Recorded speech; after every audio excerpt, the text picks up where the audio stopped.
Good morning, YouTube. My name is Misty, and I had vertical sleeve gastrectomy on September the 3rd, 2014 in Monroe, Louisiana with Dr. Walter Sartor. My highest weight was in June at 283. My current weight is 244, and my surgery weight was 268.8. I have been in a stall for about 2 weeks, but I think I may incorporate some carbs tomorrow and not do a workout, and then really kick it up on Tuesday to try to get out of that plateau. That's a thought. I don't know if I'll do that or not.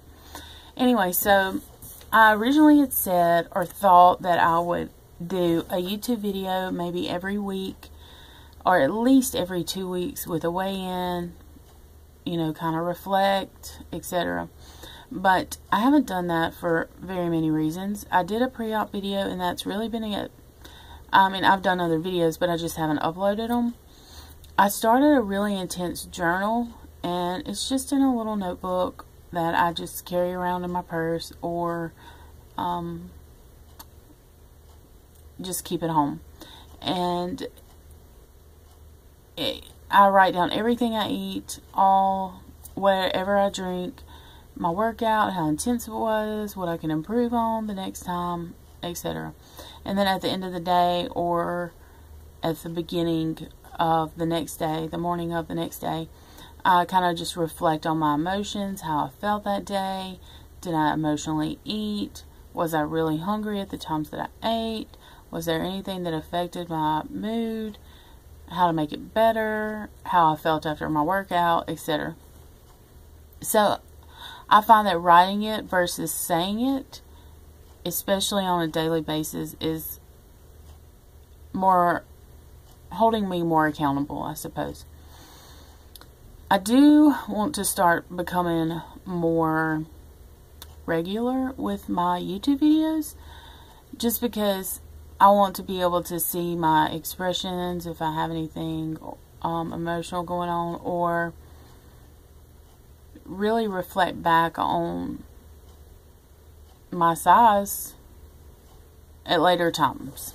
So, anyway, I haven't talked to any about my surgery or anything after, so I'll give a quick rundown of that. I had my sleep done.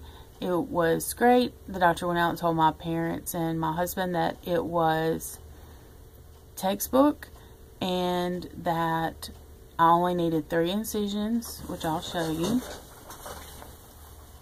Those are my 3. I don't have any on the bottom or anything like that. So he said that it was because my liver was in good shape. I don't know if that's because I spent 13 years of my life as a power lifter, or I don't know, and it was a really big concern because my family suffers from alpha-1 antitrypsin, which is a disease in which your liver really destroys itself. And I've had, my grandmother died from it, an aunt died from it, and another aunt had a liver transplant in March, and she's doing really well though. So thank goodness it looked good, because I was really concerned about that. Anyway, so I took a week off from work from one of my jobs. I worked 2 part-time or PRN jobs at 2 different hospitals. One is about an hour and a half away. One is about 20 minutes away. One is a 25-bed hospital. One is like a 500-bed hospital or 600-bed hospital. I work at my tiny hospital just, I guess, 1 or 2 days a week. It's not a load. You know, the workload is very little. At my big hospital, I work in adult intensive care units, and it's intense. Always. There's never a slow moment. It is always very busy. So I couldn't really, and I still haven't gone back to that job yet. So I'm here at my little hospital right now working my shift. But anyway, I went back after a week and I worked 2 12-hour shifts back to back. On my second one, around 4 o'clock that evening, I had a very, very intense pain, and it stayed with me for the rest of the day. I went home, called my surgeon's office. My surgeon's brother was on call, who is not a bariatric surgeon, and he was not helpful at all. I didn't really think I had a leak because I don't have fever. I know the signs and symptoms, but there was definitely something going on. So I just kind of endured it. I talked to my surgeon's office on Monday. They said, you know, if it doesn't get better, give us a call back.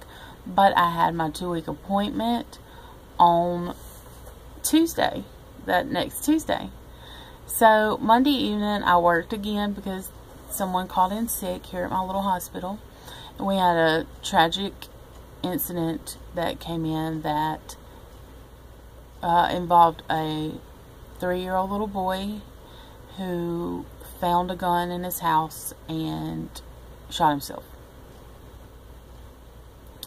It was very traumatic, and your adrenaline kicks in when you're doing stuff like that, and you have no idea. You feel like you're going in slow motion, and you're really moving very quickly, and you're twisting and you're turning and you're jerking and you're pulling and you're doing everything you can to help. So that was my Monday, and when I finished, I really thought that I might be dying. The pain was so intense. Yet I didn't go to the ER, or I didn't stay in the ER and see a doctor. I went home. I went to the doctor on Tuesday, told him my symptoms. It hurt so bad, but by that point, it only hurt when I took a very deep breath. If I would go about right there, I would just, it was a natural response to just let out a scream. And I don't scream, I don't cry very often.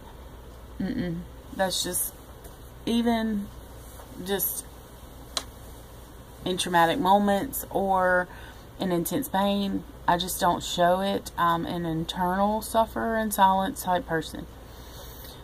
So he really just couldn't figure it out. I've never had this complication before because it was underneath my rib cage on my left side, which is where my stomach is. No fever, blood pressure good. All my signs and symptoms regarding a leak are minimal. So maybe he said maybe it's just a staple pulling. We'll see. If it doesn't get better Thursday, come back. Didn't get better. Went back Thursday. Had a CAT scan Friday morning. Friday afternoon, he calls me and says, how fast can you come back to the hospital? Something's going on in your spleen. So I went back to the hospital, got admitted on Friday evening, stayed there until Monday, had a lot of tests and procedures done, CAT scans, MRIs, ultrasounds, the works, and each of them twice. So turns out I had a massive blood clot in my spleen, which was completely occluding it. I also had a blood clot in my portal vein, which feeds my liver. Now, being in the medical field, I know that if I have a blood clot, that chances are he probably nicked it. My husband came to stay with me in the hospital, and he is going psycho, like for real, because he is mad that this doctor has nicked it. But I went to take my brand new birth control, which causes blood clots, and it hit me that that could have been the cause. So I spoke to the doctor about it, and I'm like, you know, I just started that brand new birth control. He's like, I totally hadn't thought about that. My mama has a history of DVT, deep vein thrombosis, for my non-medical peeps, and I had a surgery. So it was really the perfect storm. They immediately started me on tons of blood thinners, IV, shots in my belly. I am now on 50 milligrams of Xarelto twice a day, and next week I get to decrease that to 20 a day. So I'm much better. I can breathe easy. It doesn't hurt. I'm good. I never really regretted the surgery, but I mean, I guess at times I did, just because of the misery of having a complication, but I could have had that anyway with the new birth control. I don't know. So anyway, that's kind of where I am. I'm better. I'm working. I haven't started back at my other job. I feel good. I'm getting out more with my daughter. She just started taking gymnastics, and I stayed and watched her the whole time. And that probably wouldn't have happened before surgery, because I was too uncomfortable to be around a bunch of women in a very small space watching our children. Or I would have been off in the corner by myself watching my child, but not participating in any conversations or anything like that. So that was I guess an NSV for me. Another NSV, and probably the one that I will be most excited about forever. I can wear my wedding ring now. Isn't it pretty?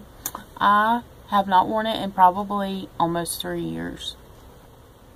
So, and I mean, it's pretty loose.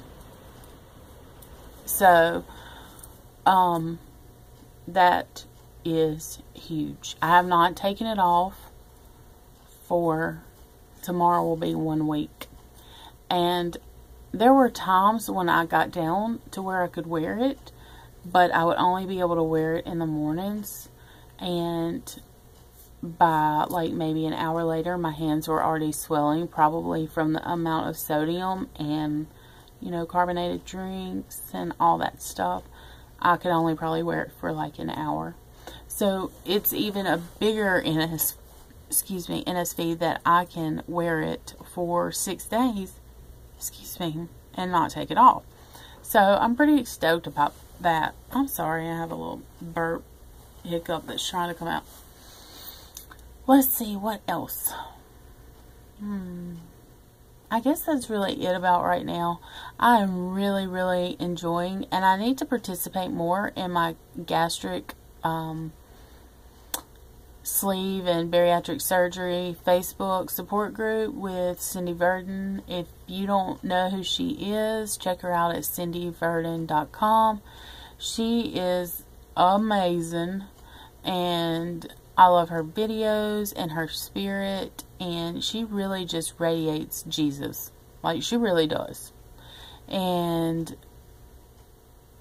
I don't participate on that group enough, but I do read every post that comes through. My phone notifies me anytime somebody posts in there. And so I am reading them. I try to like them at least. And but I do need to start participating more in that group. I also need to probably step up my workouts this next week. I've been doing Jillian Michaels' Body Revolution and walking/running. I'm doing the Couch to 5K, but I'm really not doing it yet because I listen to it in my earphones as I'm running or walking. But I kind of do my own thing. If it says run for a minute, I might run for 30 seconds or I might run for a minute and a half. It just kind of depends on how I feel. But as I get stronger, I really anticipate that I will really, hopefully, just do it, because I've never really liked to run, but I'm hoping that I can find a respect for it at least and do it some. So I hope to do better on my YouTube videos, but I guess we will see. So I would like to say that I will see you next week, but that may or may not be true. So I guess I'll see you when I see you.